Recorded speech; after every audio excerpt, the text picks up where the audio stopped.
I still think that a special counsel is necessary for this investigation.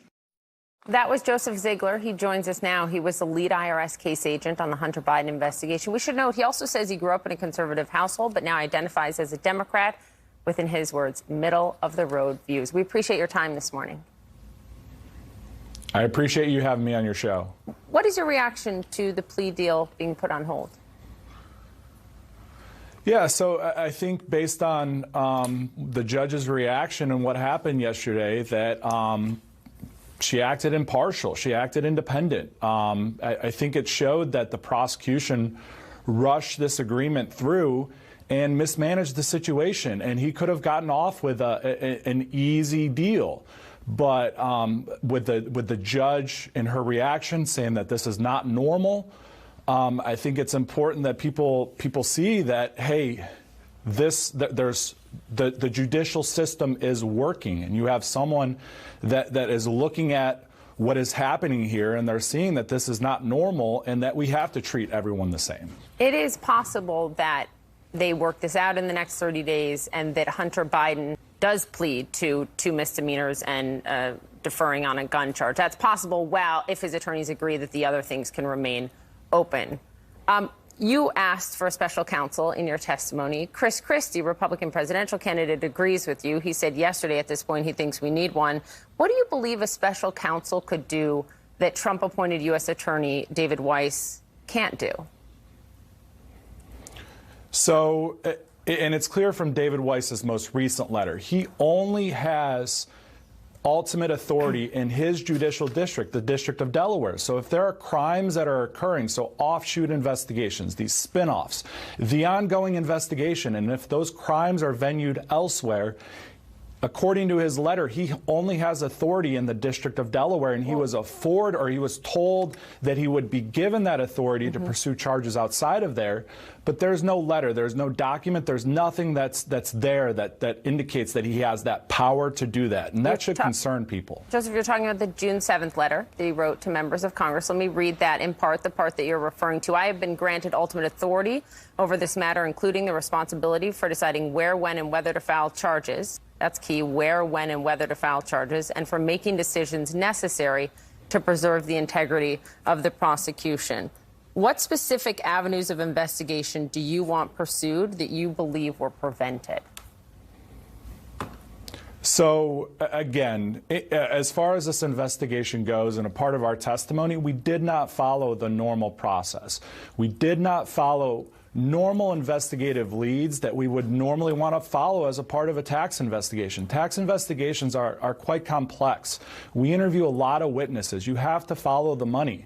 An example of my testimony was President Joe Biden's sister, Valerie Owens. There was financial transactions. We were not allowed to go and interview that witness. Who told you not to? So that was handed down to us from the assigned prosecutors. And I think one thing that came up yesterday from the judge, so that came down from the assigned prosecutors, so either AUSA Leslie Wolf, Department of Justice Tax Attorney Mark Daley, so the people who were working on our investigation with us. You have questioned whether David Weiss had full authority, and in that part of the letter I read to you, he believes, and he said to Congress in this letter, that he does. Do you believe that someone stopped David Weiss? So all I can go back to is what we stated in our testimony.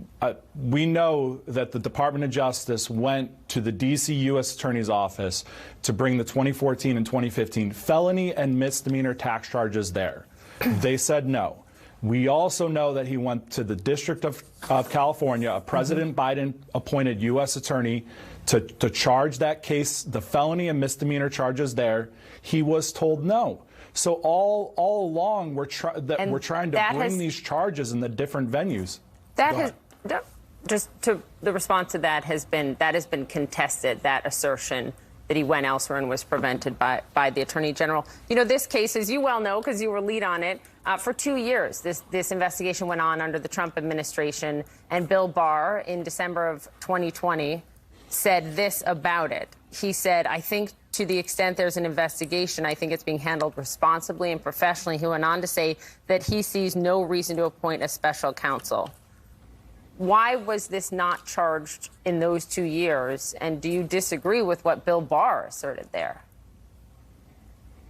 Yeah, so I don't know what basis for that statement, and I'm not going to speculate as to why. What I can tell you is that after D.C. said no, us agents on the team, including the FBI, we were trying to figure out internally how to bring on a special counsel. We already saw that there was improper things being done. And as law enforcement officers, we make an oath to the office to do the right thing. I think that's so important, regardless of your political affiliation, regardless of what your political beliefs are. We have to be impartial and we have to be fair to taxpayers, people that are paying their fair share of taxes. And in this case, we thought all along that David Weiss was going to do the right thing for the right reasons. I can recall saying that so many times. But when he only charged 2 misdemeanor counts and did not charge the felony when the felony charges were recommended for approval, that I'm sorry, we're not treating all taxpayers the same. 2 more quick questions for you. And look, it takes a lot of guts. I just want to note this for our audience. It takes a lot of guts. I know you've said you're worried that your job was on the line when you came out here publicly to testify. 2 final questions for you. One is, how do you know David Weiss and his team aren't doing that now? Clearly, the investigation is still ongoing. So you are correct. I was removed from the team May 15th. I wasn't provided with a reason why.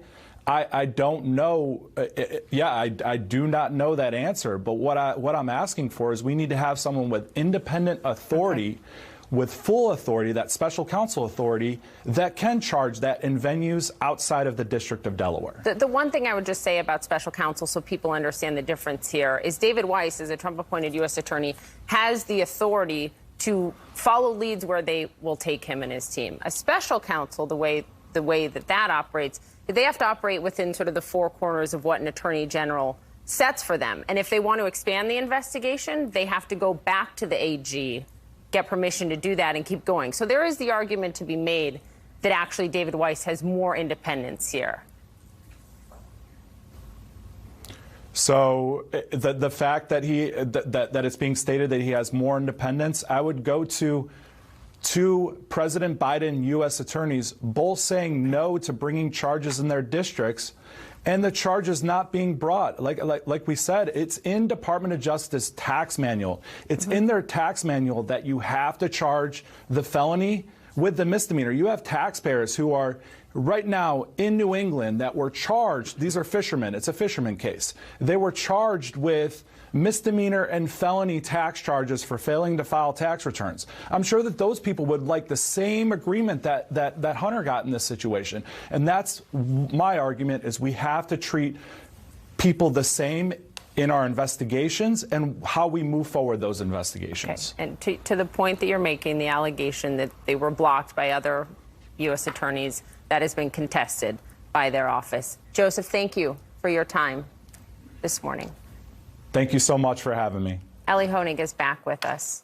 Takeaway? Yeah, really interesting. A couple quick things. First of all, what the judge said yesterday really doesn't touch either way, pro or con, on what Special Agent Ziegler said. The judge did not say this is a sweetheart deal that I can't countenance. The judge said the parties haven't agreed on what this deal is. I think that needs to be cleared. I think the special agent made a really interesting comment here. You asked him, what specific avenues did you want to follow up on that you were prevented? And he gave you an example. Yeah. He said the connection to Valerie Owens. David Weiss has to answer that. He also Why said was that who cut blocked off? him. Yes, exactly. He said the line, what we call the line prosecutors. That's a really important question. David Weiss has not addressed that in his letters yet. If and when he testifies, that to me is a really important issue.